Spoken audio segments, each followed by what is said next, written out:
So welcome to this conversation in consciousness, you guys. We are going to have an amazing chat about what it means to practice ritual without being plugged into grids as a multi-dimensional healer who loves magic, loves the world, loves manifesting, and loves creating. So last week, we celebrated here in our HRA the pagan celebration of Beltane. And Tiffany put together a circle with a bunch of different rituals and different activities for everybody to be able to do.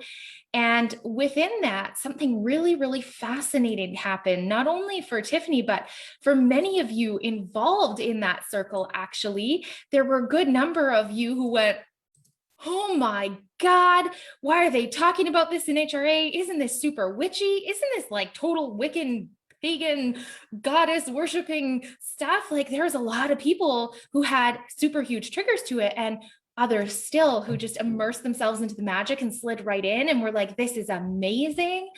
And so we're going to bring that up and talk about it, because one of the things that I think is so highly misunderstood, not only in this community, but in all communities, is the concept of what grids actually are and what plugging in or unplugging actually means. And so that's what we're going to cover. So before we go into the conversation of the Beltane thing and use it as an example for you guys, I want to talk about what a grid actually is. And when we look at this, what we're seeing is a level of fourth dimensional information that's kind of like the World Wide Web. And every single thing that you guys believe or learn or play with is built into its own little grid that then branches out and creates this spider web effect that connects to other sets of data and information, and then branches back and connects to this thing, into that thing, into this thing. And we have access to bajillions of levels of data if we let ourselves start immersing into all the possibilities that these grids have for us to look at. Now, the problem is that a lot of times when we start to learn something, we, instead of going, that's really cool, I want to spend some more time with this, I want to dive into it, we instead make it our identity and our lifestyle and our rule, and we plug in. So when we say we've plugged into a grid, it means that that set of information has now downloaded into our body, or we're trying to integrate and download it, and we're allowing it to inform our every thought, our every choice, and our every move. And we may not see all the subtleties of that, but it kind of leaks over into all of our actions, our conversations, and the way we interact with the world around us. When we are unplugging from a grid, we're not giving it the middle finger and saying, I hate you, you're awful, you're wrong, you're bad. We're saying, I see the information here. I got what I required. Now I'm going to go scan some more information and see what I can add to my toolbox or to my periphery. So it's really, really important, you guys, when we're looking at grids, that the grid themselves is not right or wrong, good or bad, light or evil. Here's some examples of some grids, and maybe Tiffany P and Sam Ross, who are joining me today, can think of some other examples that maybe even they have been plugged into over the past couple of years to bring forward, because I think we all have some conversations that we could share on this one. But here's some examples of some really big common grids. One of them is politics. I mean, it's everybody's favorite family conversation, right? Like we should all call up all of our relatives at dinner and talk about their political points of views and all try to come to consensus about beliefs, right? Probably not the most fun idea. So there's one. The education system is a grid. The medical system is a grid. Complementary therapies are a grid. Sam, do you have a couple of examples of grids that you have also plugged into or used as an identity as a period of time? Yeah, so Reiki was a big grid for me. That was one that I plugged in hard, and I totally used that as my identity for a long time. As well as working with my crystals. Like crystals is a very kind of grid information. Oh no, you can't say it does this, it does that. And probably I kind of touched on the witchy kind of grid, but I use it as a stepping stone for myself. I kind of took what I wanted out of it, use it as a stepping stone and went further. But that's another grid that came hard into my world, and I was ready to go all in. I was ready to literally go all in. So yeah, those are kind of a couple that have crossed my path. What about you, Tiff? What have you kind of plugged into or surfed through over the years? So the two biggest ones for me actually kind of go hand in hand. So my family was very religious. So I was raised Southern Baptist. So I was really plugged into the churchy grid, the religious grid. And then my instructor that I actually did my sacred priesthood through, she's really plugged into the angels. So it was all through the angelic kingdom and the angelic hierarchy. And we call on this angel and we call on that angel. So I really had to dismantle that 13-month program and kind of step back from a different lens and say, okay, yes, I get the angels are part of this, but there's more. And so that was a really big grid that I had to unmantle, which was very interesting. Yeah, and it's interesting because some of these ones you guys both spoke about came with some kind of master or tutelage where somebody was above you delivering information and giving you this framework of how you're supposed to think, how you're supposed to behave, how you're supposed to move through with the data, how it's supposed to look in your everyday life. And sometimes what happens within these grids is we start to get this idea of what we can do and what we can't do. What is right? What is a sin? What is blasphemy, right?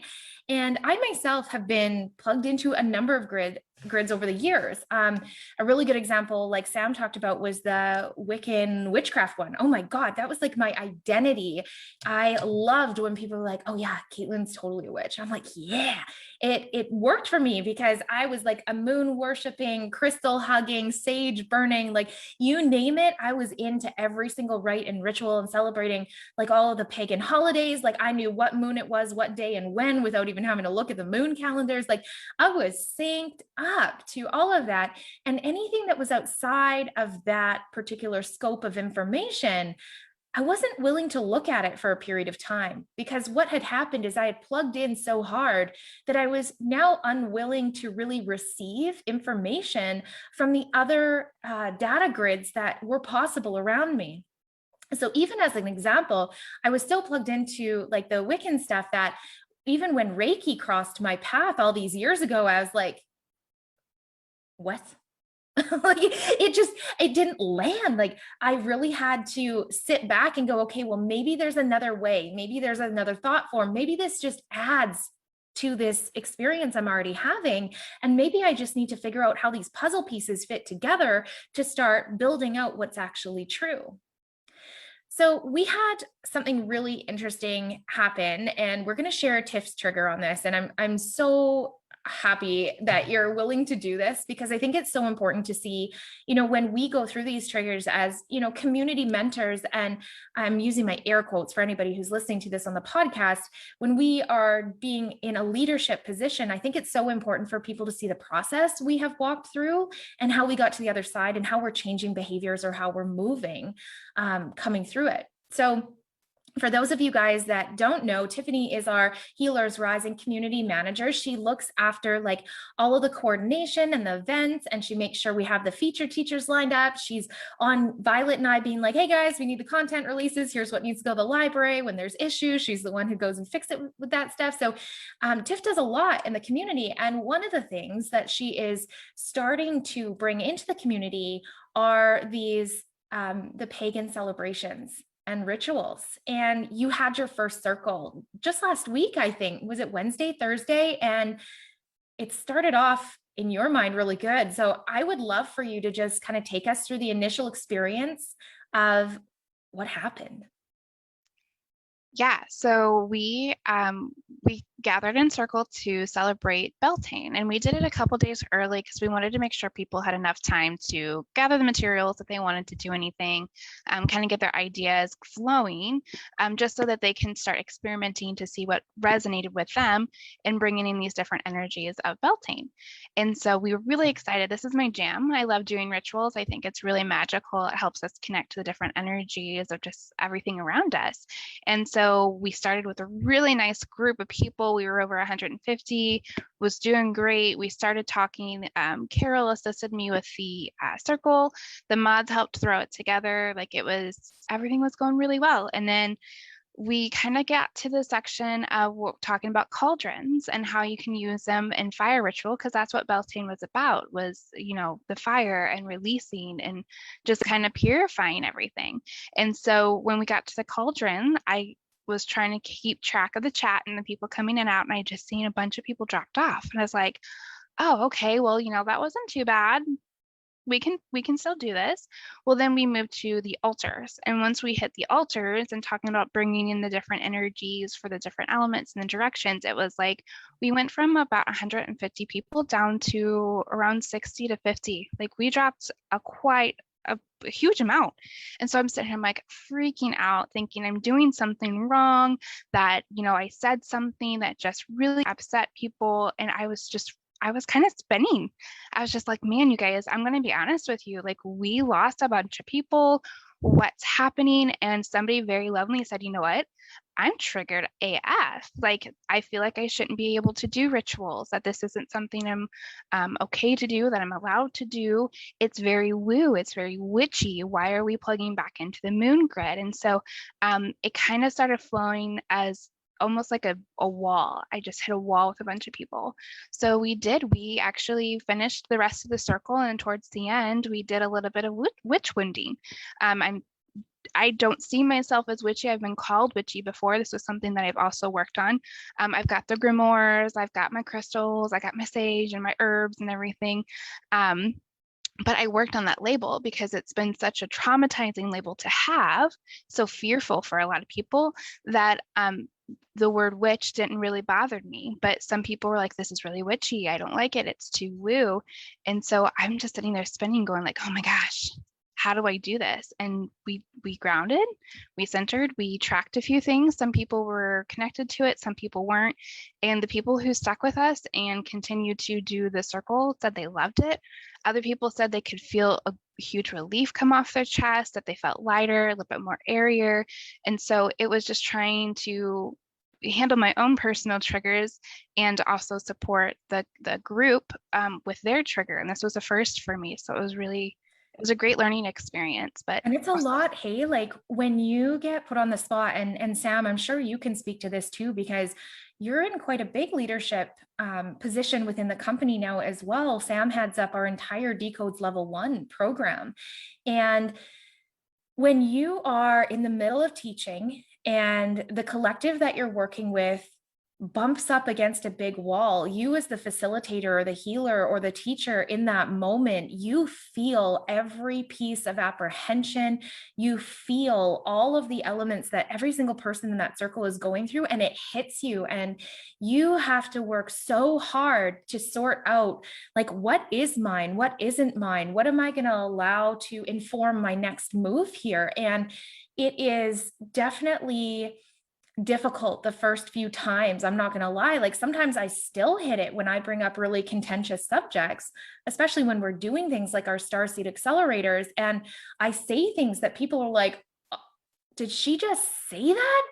And it bumps up against everything they currently think to be true, or keeps their reality intact, or whatever it is.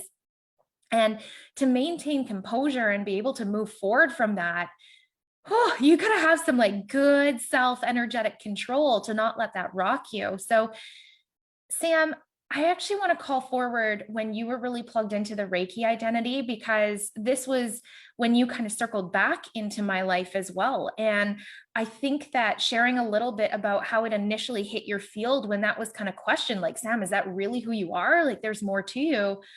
I would love for you to just speak about that process a little bit, and how when you let that identity go, how all these other pieces of information started coming into your field and really changing who you were as a healer. But it was more than that. You had permission to become everything you already were. So yeah, anyways, I want to give you the floor.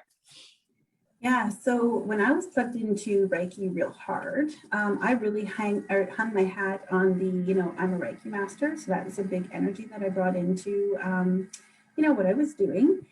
But when I was teaching classes, it's like I was teaching classes and I was trying to be very traditional in the way that it's supposed to be done. The way that, Dr. Yusui would have taught his classes, or the messaging that it would have come down. But behind the scenes in my sessions, when I was doing a Reiki session, it looked nothing like that. And I was noticing that I was actually starting to incorporate things that weren't necessarily Reiki approved. And I would laugh and I'd talk about like the Reiki police, right? When I teach my classes, I'm like, oh, the Reiki police would come and get me if they knew I was doing this. So in the public eye, I was like this Reiki master teaching the way that it was traditionally speaking. But then I kind of felt like, I'm going to say I got pushed off a ledge. I got pushed off a ledge a little bit to say like, hey, you know what? This isn't actually who I am. I'm not in my integrity teaching this way. And I was struggling to actually get students in my classes.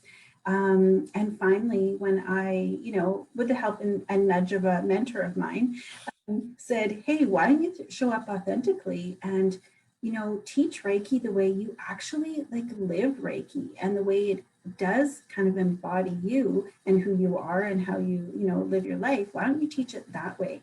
Because it's more authentic. And when I actually stepped back and I thought, oh my God, what does that even look like? What does that even mean?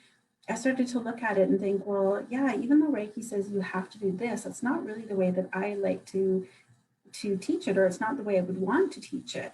And then, oh, well, even though it says that I need to do that, I want to do this, or, I want to add in and layer in crystals during my Reiki sessions or during the teaching of the Reiki even. And it's something that, in your manual, oh no, you'd never see that. So it really did. I felt like I almost got knocked off this ledge, and then it was like climbing back up and saying, okay, no, I'm going to be my authentic self. And I'm telling you, when I did that, the first Reiki class that I taught, I put it out there and I had 120 registrants, and I was like, what the actual, oh my goodness, like excited and scared and nervous and everything. But they could see my excitement coming through those classes because I really was teaching it the way it lands with me. It was my version of Reiki, and it wasn't necessarily the Dr. Usui Reiki. So yeah, it's different, right? What Sam just kind of demonstrated as with what she was talking about was what it looks like when you're plugged in. This is how I have to do it. This is how everybody else wants me to do it. If I don't do it this way, I'm going to get in trouble. I'm going to ruin it. I'm going to wreck it. And when she unplugged from it, she said, I understand the Reiki principles. I understand the energy healing modality. I understand where it came from. But now I'm going to pull these other elements of who I am and what I do, and I'm going to start blending it together so I can take data from this grid, from this grid, from this grid, merge it in, and really start becoming my own authentic version of what I want to bring out into the world. So that's a really great way to start seeing, like, am I really still plugged in? Because if the rules and the boundaries of what you're experiencing, no matter what grid you're plugged into, are that you have no movement and you have a very specific kind of code of conduct or behaviors that you have to participate in, you're going to know that you're still pretty plugged into that. Or when things come down the line, so for example, with politics or religion, if there's a triggering topic that comes in and you think you've unplugged, but it still gets under your skin, you're still plugged in. It's still allowed to razz you. You still have some kind of skin in that game. So grids are one of those things that we want to look at them more like information rather than an identity. Okay, that's the big key of this. And as long as it's information and we can flow from one set to another set and start looking for all the connections and the puzzle pieces and how it comes together, then you're not plugged in. But be careful, because there's literally thousands and thousands and thousands and thousands of different information grids out there, and you'll get caught by surprise where you're actually plugged into certain things and not. So I want to shift a little bit because, spoiler alert, I actually love rituals. I love celebrating the pagan holidays. I love going with all these releasing and building and manifestation kind of like ceremonies where I truly sit with myself and build into the manifestation and the intention, and where I really spend that time to connect into the world around me. And I do it in such a way that it's bringing all of who I am to the table. But sometimes I take inspiration from the Wiccan stuff. Sometimes I take inspiration from the priestesshood that I went through 4 or 5 years ago. I don't know. It's been a while. So rituals can be really, really powerful in your practice, especially if you're new, because if you're not somebody who's used to sitting with yourself and truly being in space with the elements, with the energy of the year, with the astrology that's going on, you know, with the change of seasons, and you are somebody who is like spinning all the time, choosing and building in a ritual for yourself regularly can be one of the most helpful stepping stones you could actually put into your practice. So Tiff, I want to just swing it back over to you for a second, because you also love ritual and the magic. And I really want to know, why do you do it? What's the point? So for me, the journey, whenever I started stepping into the sacred priestess role, it was finding who you are and also learning how to feel these different energies. Because as you mentioned, every time we're looking at different energies, as far as the different collectives that we're working with, the different elements we're working with, or the change of the seasons, there's a specific energy to each one of them. There's a specific intention to each one of these things. And so when we're connected with that and we're able to feel that, it's very, very powerful. So when there's a couple of you guys that have been doing art, and one of the ladies that posted her art today, it was very water-like. Well, there's a certain energy to water. So whenever you can connect to that element of water, you can say, okay, well, here's some things that I can do to help heal my body or help get myself back on track and back in flow that's going to get me connected and recentered. And so those are the things that I look at whenever I'm looking into like the different arts or the different topics or the different things that are coming into my field. It's okay, I'm seeing a lot of this. Here's what it resonates for me. And I'm not saying go and just find a bunch of information and start, plugging into that, but see what resonates with you. This is where discernment comes in. This is where Caitlin teaches us so well to truth test and to figure out what actually is true to us that might not be true to Sam or might not be true to Caitlin, but it helps make us whole. It helps connect to us. And so ritual helped me find that, helped me create that space and create that awareness to where now I'm kind of like decodes. You just do it. It's natural. I see it. I'm like, oh, I need to do this. And I get so back into flow. It's amazing. It really is. So what I'm hearing you say is really, it's another tool. It's a vehicle. It's a sacred space that you found that solace in to find self. Right? It's no different, you guys, than spending time in meditation, getting out your tarot oracle cards. In fact, you can bring them to ritual, right? So I think the important key here is that you get to do it your way, and that's how you do it without plugging in. So for example, if you went and looked up a particular full moon ritual and you're like, the person is telling you that you need to give your soul over to the moon to imbue all of your crystals and your coins and whatever, and you're like, jury's out on that one. Like, that doesn't feel like a good thing to do, but I like the rest of it. I'll delete that part that you're like, no, that doesn't fit, but here's what I want to insert instead. Do your thing, right? Sam, we had an interesting car ride last year. Sam was in the front seat of my car coming home from a retreat, and we actually got talking about rituals. And we found something, we don't have to go into all the gory details, but we found something really freaking intense in Sam's Akashic records surrounding ritual and ritualistic abuse. And so some of you guys who have been triggered by the word ritual or going into them, you may be carrying some kind of wounding in your Akashic stories, in your history, or you may even be carrying an implanted record because of your family line or because of who knows what. Sometimes they just get stuck to you. But you may be carrying a record that is or is not yours about rituals gone awry. So Sam, I want to talk a little bit about your triggers originally that you had to the ritual part of things, because you didn't know where that came from. No, exactly. I would tell Caitlin, well, like, I like doing them, but I'm not like, I don't like really just being so, ritualistic with them. So, and we kind of chased a little bit of a thread to find out where that came from. So I used to love the idea of, we'll say like Beltane, I would have loved like, oh, hey, there's a specific day that I know I can kind of, it's like Christmas, right? You kind of go and you celebrate it on a specific day.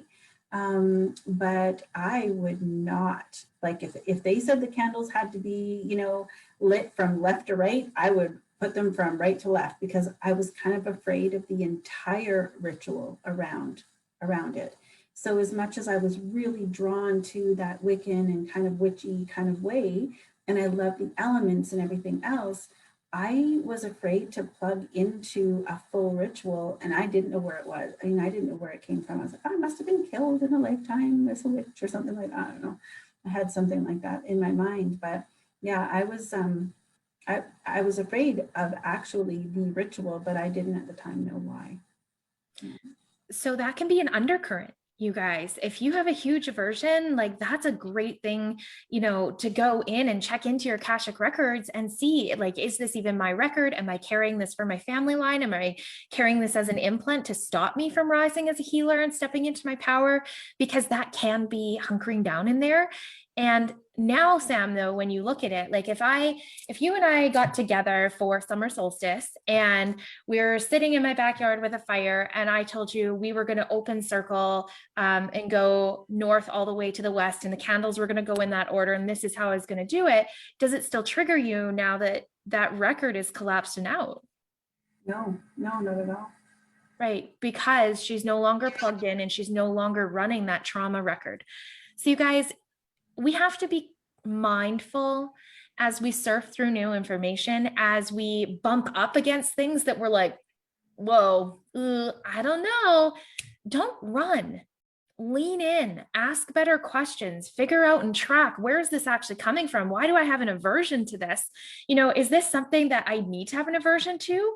Is this actually keeping me safe in this moment? Or is this something that's keeping me separate in this moment? Because that's another big thing too. A lot of you guys are still carrying death programming, and we'll talk about that in a couple episodes over the coming weeks. But some of you guys are going to be carrying death programming that keeps you separate from the circle, right? And so we really need to look at these things, because one of the things that happens when we come together as a community doing these rituals together is you are bringing your energy to the group. You are coming and joining energy fields and transferring data back and forth throughout a community. And so some of us, even the thought of that is going to make us squirm in our chairs and want to jump out of our skin, right? Like some of us, that is just going to feel so gross. And that is the perfect thread to chase and go, what is that? I need to go figure this out. Instead of going, oh, I'm not supposed to be here, I'm freaking out, I don't like people. No, our response is, what is that? And we lean in and we start using our tools, and we start by first doing our emotional release and pulling what we can off the surface of that body. Maybe you employ something like those clearing statements. Maybe you work a little bit with your tarot and oracle cards and see if you can figure out like a little bit of the theme or a question or a jump point to go in. And if you are able to read your own Akashic records at this point, dive into those very specifically of like, hey, where's the point of origin on this particular trigger that I have? Start pulling that apart and seeing where it's coming from. And if you can't see it for yourself, get into a session, whether that's with one of my certified decoders or whether that's with somebody you know, like, and trust. You know, don't run. Lean in, ask those questions, because when those triggers get surfaced, that's how you learn to clear effectively. We don't go hunting for triggers, you guys. We lean into all the opportunities around us and we wait for the triggers to rise, and then we clear them out. When you're hunting, you're likely to create false realities. When we're hunting, we're always trying to find something that's wrong with us. We're going to create something that's wrong with us, right? So we got to lean out of that. So Tiff, obviously you went through that big emotion thing with the circles, because I know you came back to team meeting and you were like, guys, I kind of think I screwed up HRA. Like you had that guilt, that worry, that peace. And I'd like to talk a little bit about that, because I know you had that energy of like, and I might be paraphrasing, putting words in your mouth, so correct me if I'm wrong, but it felt to me like you were worried that you let a bunch of people down. Exactly. Like this is all something that I recently stepped into as the HRA energy with you and the team. And so this was the first time of us doing an actual ritual like circle for myself. And whenever I had all this kind of spiraling and happening, I was like, people are going to hate me. I did something wrong. I like shouldn't be doing this. And I started really second guessing a lot of what I was doing was like, did I set this up wrong? Did I go too witchy? Should I have stepped back a little bit and maybe kind of sugarcoated it? And so I came in with that energy of just excitement and wanting to do it, that I didn't even think of it being too overwhelming or too much for people. And so I was like, I should have thought of this differently. And so all these questions just really started going. I really started doubting my ability to create these circles in a way that was going to support the HRA community and not chase people off. And so I really had to sit with self, and I was like, I was freaking out. I was like, Caitlin, I don't know what I just did. Do you want to check this? Do you want to watch the video first before I post the replay? Like, make sure I didn't say something or do something that wasn't right. And I did. I just really, really got into that oh crap mode of, I don't even know what I did. And I felt like I really needed to step back and just take a couple deep breaths. And Violet's like, I watched it. I didn't see anything. Like, everything was fine. It's okay. And so like I really did have to go within and just, this isn't mine. Is this mine? Like, and it wasn't. And so I had to go through and I had to clear that. It was a wounding of having to be perfect and, just trying to please everybody. And I'm still learning things. And so where am I to start leading these people? And did I have the tools to do it? And so I did. I had to do a lot of self-reflection and triggers and emotions. And I was going through the releases. I was running codes. I was going through my Akashics. Like, it took me about 2 days to get off of that spin. It really did. I remember being in the team meeting and the emotion coming up behind your words. And as I was sitting with that and checking in, I was like, Tiff, the question you forgot to ask in all of your work. And what I do appreciate so much about your process is, and this is what we teach in Decodes too, like, check yourself before you wreck yourself. Like, go inside and see, what about this is actually about me? What do I need to clear? What do I need to move? What's my wounding? But part of checking yourself before you wreck yourself is also going, wait a second, what did I mirror or trigger up for these other people that doesn't even belong to me, that I need to allow their process to unfold and figure out what they want to do with this information? And as soon as we talked about that, you went like, oh, right. It could partially be about their story and their journey. And I think that's so important, you guys. Yes, go in, look at your stuff, make sure that you are contemplating all the things that could be bubbling up with you, clear all those energies that you can, but then also remember that everybody you are coming into contact with is having their own process. And especially those of you guys that are in a position of influence, meaning you are a teacher, you are a healer, you are a mentor, you are in a public eye in some capacity. It's not a matter of if, it's a matter of when this happens to you. And so knowing how to go through this process and apply your tools and take that time to really step inwards to sort all this data out is crucial for you. Otherwise, the public will wreck you and take you out, because there are some really spinny McGee, cruel people out there that are hurting and saying mean things to other people. So I want to wrap up this conversation with maybe just a few little quick hints about how to approach ritual from this new perspective and when you might actually need it. Because I think we overlook that part of the practice and how cathartic and healing it can actually be. And so I will share a little bit of mine, and then Sam and Tiff, if you guys want to think about what comes up for you with that, I would love for you to jump in too. So I jump into ritual when I've been leaving myself behind. So when I've gotten so wrapped up in serving everybody, like serving all of you guys, the one-on-one clients I was doing, working on what am I going to put out on YouTube? How am I going to bring this collective energy out? Blah, blah, blah. Sometimes I leave this vessel behind because I get so focused on what does everybody else need. And ritual is the way that I ground back into my body. Sometimes ritual is sitting with my cauldron on the floor and some candles and colored papers and strings and journaling and cards and all of those things. Sometimes ritual is a bath bomb in the tub and sitting in meditation for an hour. Sometimes that ritual is going for a quiet walk by myself and being with my own thoughts and the energy around me. And so the ritual looks different in every application, depending on what I require in that moment. But I also go into ritual when things are overwhelming. So when things get overwhelming for me, like I was in a period of that last week to the point where I actually let myself get sick over the weekend, which doesn't happen for me. Like it just, I rarely ever go down, and I'm operating at about like a 78 out of 100 right now. So you guys probably don't know, but I kind of feel like right now for my standards. And what I had to look at is, why am I in overwhelm? What is this? What are all the keys and the components? And what have I just not made choices about? And so what did I do? I went into ritual to really spend time with all the things that were so busy around me and getting clear on what was priority, what I needed to cut out, what I needed to move to allow myself to feel grounded and focused for the days ahead. So ritual looked different in that moment too. Sam, do you have a thought on what you do for rituals or when you step into it? So for myself, it's funny because I was sitting here thinking, do I have a ritual that I do every day? I actually do. So I do a meditation before I go to bed every single night. Like several thousands of hours I've got logged on my meditation. So that's something that I do for myself because there was a chunk of time where I just wasn't sleeping well.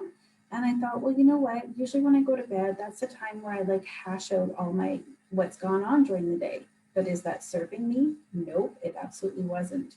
So what I did is I looked for something that would allow me to spend that time to just relax and get myself into a sleep mode. So now I've got this ritual that I put in place where I listen to a meditation every single night before I go to bed. And it's really serving me well. And it's like, I'm going to keep that one.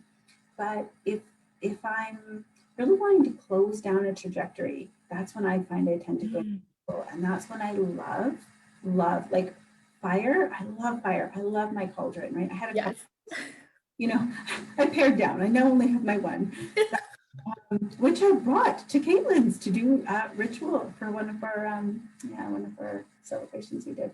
But anyways, yeah. So if I'm going to close something down, I love to like write it down, just put it on paper, let me read it like that one last time sort of thing, fold it up, light it, and just allow it to dissipate. It's a way of showing myself and just in a physical way, this closure, right? It's one thing to say we can close a trajectory, but that's kind of invisible. So, I love sometimes that physical. So if I'm really wanting to close down something, I will tend to go to ritual at that time. So I love that. And I love burning stuff. Oh my gosh, it's so cathartic, like just to light something on fire. I'll never forget, I was in ritual one time when we were leaving the farm and I was burning something. I can't remember what was on that piece of paper, but you guys, I kid you not, like that piece of paper was no bigger than like 3 inches long, than maybe an inch wide. And I had it rolled up in a little tube, and something that small should have burned within a couple of seconds. It literally sat in my ritual cauldron for an hour burning while I was like contemplating all of these things because I truly wasn't letting stuff go. And it was so reflective. Tiffany's like, yeah, I've had that happen. I see her face going here. I was like, what's wrong with you, paper? Why won't you just die? And I realized that paper wasn't going because I truly wasn't letting go. And so being in that ritual made me face the stuff that I truly didn't actually want to look at. Like it was right in my face. It was physical. It was right there. And so it can be an amazing tool. Okay, Tiff, quick tip about when you go into ritual, and then we will close this conversation out for today. Yeah, so I do 2 major ones like on the daily is if I'm getting ready to step into a healing session, I want to make sure I'm on my axis, that I'm like grounded, I'm in myself, I'm ready to go.